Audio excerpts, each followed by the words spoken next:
बड़ी खबर है। मंत्री दिनेश खटीक ने गृह मंत्री अमित शाह को पत्र लिखा है और ये चिट्ठी सोशल मीडिया पर वायरल हो चुकी है।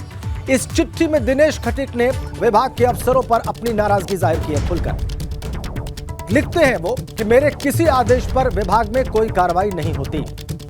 अमित शाह को चिट्ठी लिखी है, इसमें इस्तीफे का भी जिक्र है दिनेश खटीक के द्वारा। इस चिट्ठी में दिनेश खटीक ने नमामि गंगे योजना में भ्रष्टाचार के आरोप लगाए हैं। भ्रष्टाचार की शिकायत पर अधिकारी तवज्जो नहीं देते हैं। इस चिट्ठी में यह भी लिख रहे हैं दिनेश खटीक, जल शक्ति विभाग में मेरे साथ बहुत ज्यादा भेदभाव किया जा रहा है। यह भी वो लिखते हैं। यूपी सरकार के अधिकारी दलितों का अपमान कर रहे हैं। यह भी मंत्री दिनेश खटीक ने लिखा है अपने लंबे पत्र में। ये देखिए आप, पत्र इस वक्त आपकी स्क्रीन पर है। यह पत्र वायरल हो रहा है। चिट्ठी सीधा उन्होंने भारत के गृह मंत्री अमित शाह को लिखी है और अपने साथ हो रहे भेदभाव और अपमान की बात लिखी है अफसरों के द्वारा। ये देखिए आप, जो मुख्य अंश है वो हम आपको दिखा रहे हैं। ये चिट्ठी जो लिखी गई है, ये चिट्ठी सोशल मीडिया पर है, वायरल हो चुकी है। इस्तीफे का जिक्र किया गया इसमें। देखिए आप, अपने साथ हो रहे अन्याय और भेदभाव की बात कही गई है। दलित खुद के होने की बात कही गई है और कहा गया है कि अगर ऐसा हुआ तो उनका पद पर रहना बेकार है और इसीलिए वो त्याग पत्र दे रहे हैं। नमामि गंगे परियोजना में भ्रष्टाचार का आरोप लगाया है दिनेश खटीक ने। जल शक्ति राज्य मंत्री हैं। कहा उन्होंने कि जल शक्ति विभाग के अफसर आदेश नहीं मानते, विभाग में बैठक की मुझे सूचना नहीं दी जाती। मंत्री को केवल गाड़ी उपलब्ध करा देना ही राज्य मंत्री का अधिकार समझा जाता है। मैं दलित जाति का मंत्री हूं, इसलिए मेरे साथ भेदभाव किया जा रहा है। ये चिट्ठी वायरल हो गई है। विभाग में नमामि गंगे योजना के अंदर भी भ्रष्टाचार फैला हुआ है। मैं अधिकारी की शिकायत करता हूं तो उस पर भी कार्रवाई नहीं की जाती है। बड़े आरोप लगाए हैं। मेरे विभाग में स्थानांतरण के नाम पर गलत तरीके से धन वसूली की गई और ऐसी स्थिति में राज्य मंत्री के दौरान काम करना जो है बेकार है। इन बातों से आहत होकर त्यागपत्र दे रहा। ये चिट्ठी के मुख्य अंश हम आपको दिखा रहे हैं। जल शक्ति विभाग में मेरे आदेश पर कोई कार्रवाई नहीं की जाती, बैठक की मुझे सूचना नहीं दी जाती, केवल गाड़ी उपलब्ध करा देना राज्य मंत्री का अधिकार समझा जाता है। तमाम बातें अपनी व्यथा लिखी है गृह मंत्री अमित शाह। हमारे दो संवाददाता इस खबर पर और ज्यादा जानकारियां देने के लिए हमारे साथ जुड़े हुए। लखनऊ से शैलेश अरोड़ा हमें बताएंगे कि लखनऊ में अब चूंकि ये चिट्ठी सार्वजनिक हो गई है तो इसके बाद क्या राजनीतिक हलचल है। और सनुज शर्मा मेरठ से हमारे साथ हैं। पहले हम शैलेश के साथ बात करेंगे, उनके पास चलेंगे लखनऊ। शैलेश, क्या राजनीतिक गहमा गहमी है अमित शाह को लिखे इस पत्र के वायरल होने के बाद? देखिए, निश्चित रूप से पत्र वायरल होने के बाद सियासी गलियारे में हलचल मची हुई है। फिर चाहे हम बात करें भारतीय जनता पार्टी की जो सत्ताधारी दल है या फिर बात करें विपक्षी दलों की, क्योंकि निश्चित रूप से विपक्षी दल जो है उन्हें एक बड़ा मौका मिल गया है सरकार पर निशाना साधने का। अभी एक तरफ जहां भाजपा जो है वो लगातार निशाना साध रही थी विपक्ष के ऊपर कि जिस तरह से ओम प्रकाश राजभर के बयान आए वो अखिलेश यादव से अलग होते हुए दिखे, तो इसको लेकर एक बड़ा मौका मिला हुआ था कहीं ना कहीं भाजपा को सरकार पर, विपक्ष पर निशाना साधने का।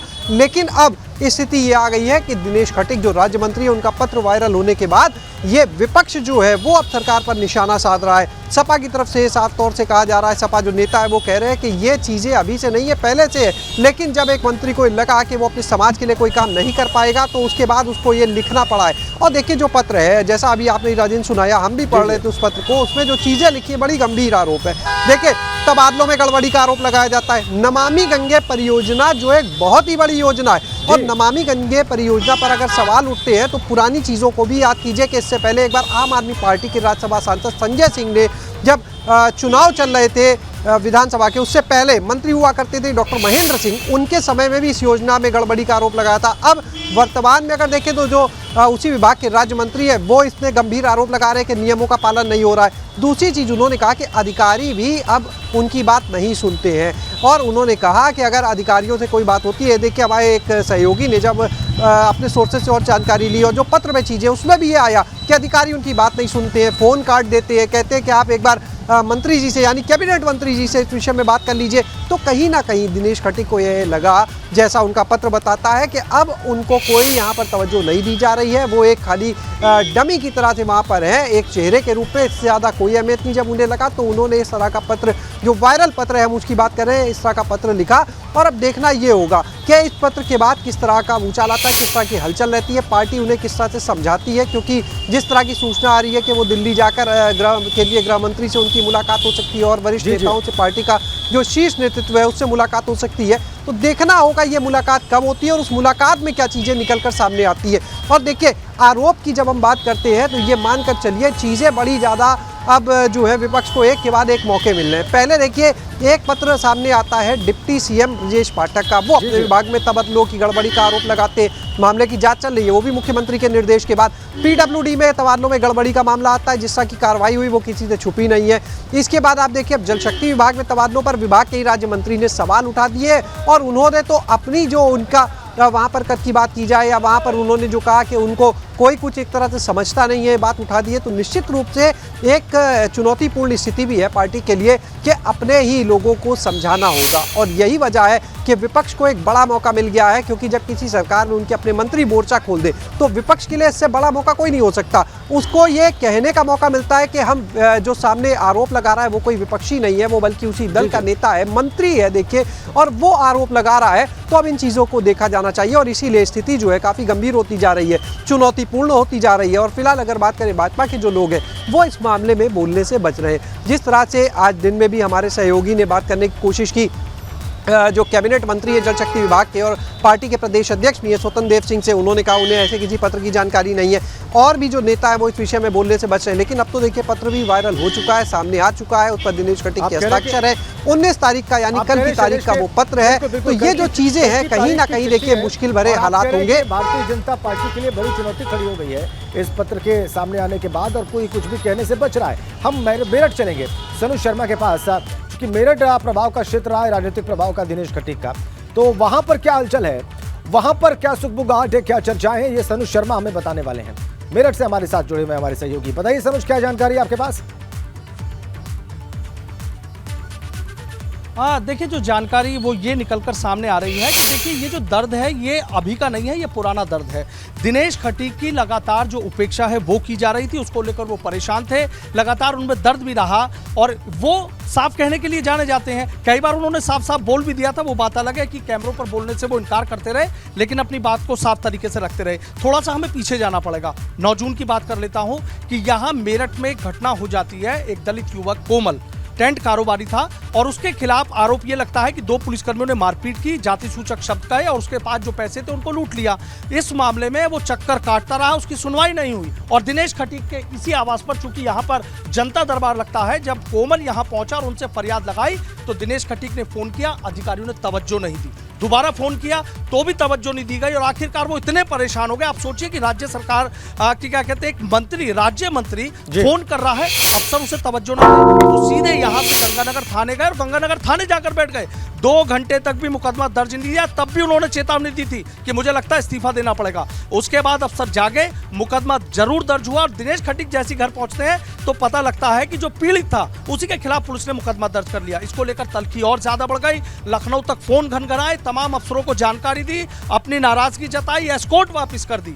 दर्द मैंने आपको बताया कितना पुराना था, लगातार वो एक तरीके से मंत्री होने के बावजूद हाशिए पे थे, अफसर उनकी सुन नहीं रहे थे। और आपने पत्र देखा किस तरीके से उन्होंने सीधे कहा है कि सिंचाई विभाग के जो प्रमुख सचिव हैं अनिल गर्ग, उनका फोन काट देते हैं। अगर एक मंत्री का प्रमुख सचिव फोन काटेंगे, इसके क्या मायने निकाले जाएंगे?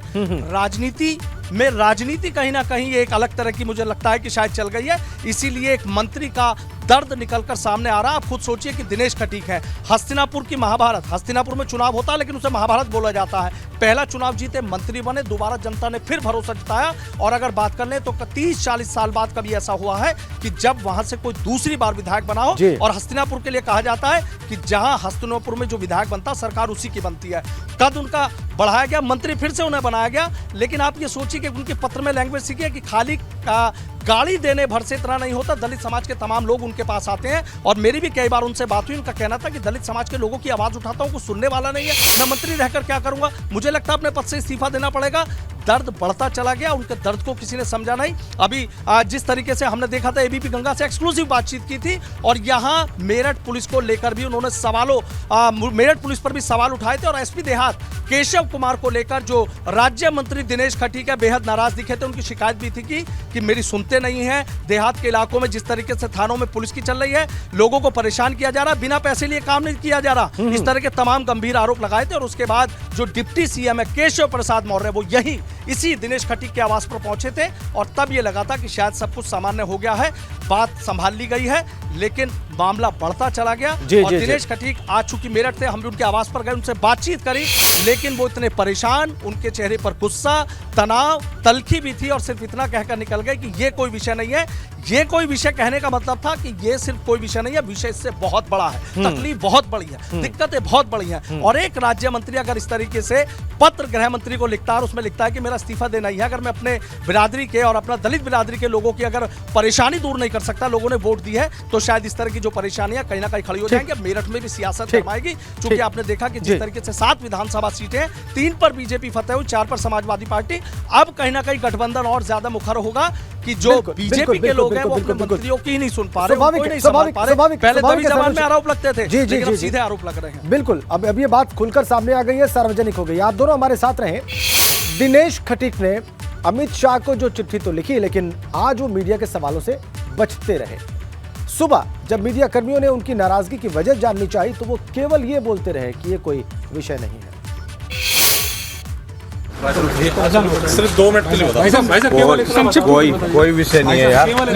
जिस तरह की जानकारी मिल रही है, भाई साहब कोई विषय नहीं है। इस्तीफा दिया है नहीं भाई, इस्तीफा दिया है भाई, कोई विषय नहीं। और दिनेश खटीक की नाराजगी की खबरों पर अखिलेश यादव का ट्वीट भी आ गया है। अखिलेश यादव ने ट्वीट करके लिखा है कि जहां मंत्री होने का सम्मान तो नहीं, परंतु दलित होने का अपमान मिले, ऐसी भेदभावपूर्ण भाजपा सरकार से त्याग पत्र देना ही अपने समाज का मान रखने के लिए यथोचित उपाय है। कभी कभी बुलडोजर उल्टा भी चलता है। शैलेश अरोड़ा हमारे संवाददाता लखनऊ से हमारे साथ हैं। शैलेश, अभी सनुज बता रहे थे कि दर्द बहुत पुराना था और उस दर्द के पीछे के जो कारण थे उस पर भी उन्होंने थोड़ी रोशनी डाली।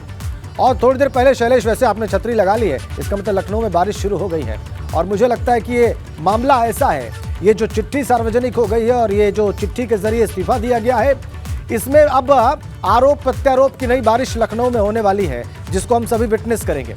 लेकिन अखिलेश यादव ने यहाँ पे अच्छा अवसर पाया और बड़ा तीखा हमला बोला है सरकार के ऊपर। शैलेश, बिल्कुल, देखिए निश्चित रूप से बरसात का इंतजार यहाँ पर इस बरसात का तो सबको था, लेकिन जो आरोप प्रत्यारोप की इस समय बरसात हुई है, इसका इंतजार सबको नहीं था। इस तरह के बरसात का इंतजार जो राजनीतिक आरोप प्रत्यारोप होते हैं, तो जाहिर सी बात है अगर इस बार के हम आरोप प्रत्यारोप की बात करें तो निश्चित रूप से विपक्ष को जरूर ऐसी बरसात का इंतजार रहता है कि एक मौका मिले।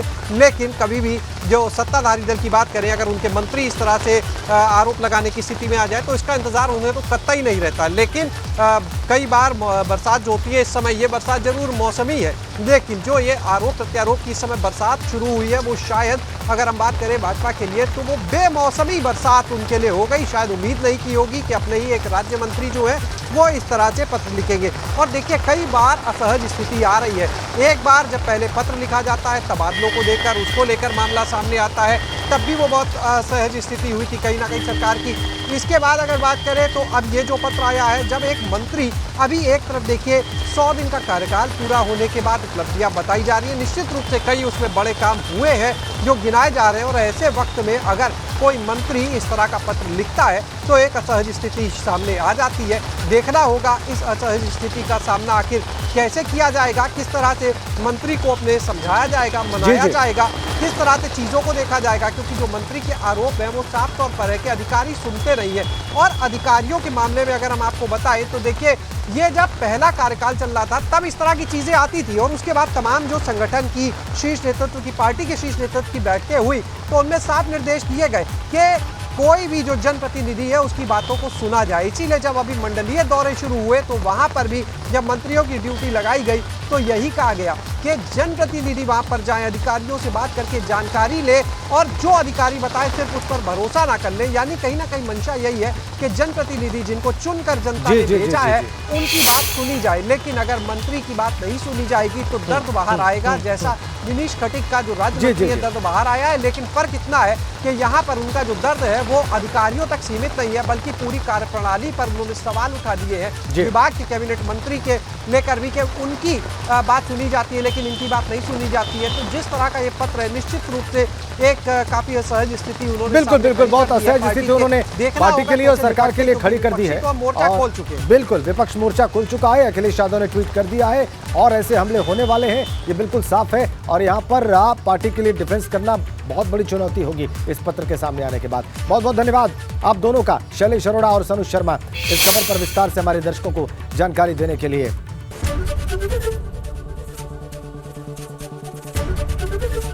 एबीपी गंगा, खबर आपकी, जुबान आपकी।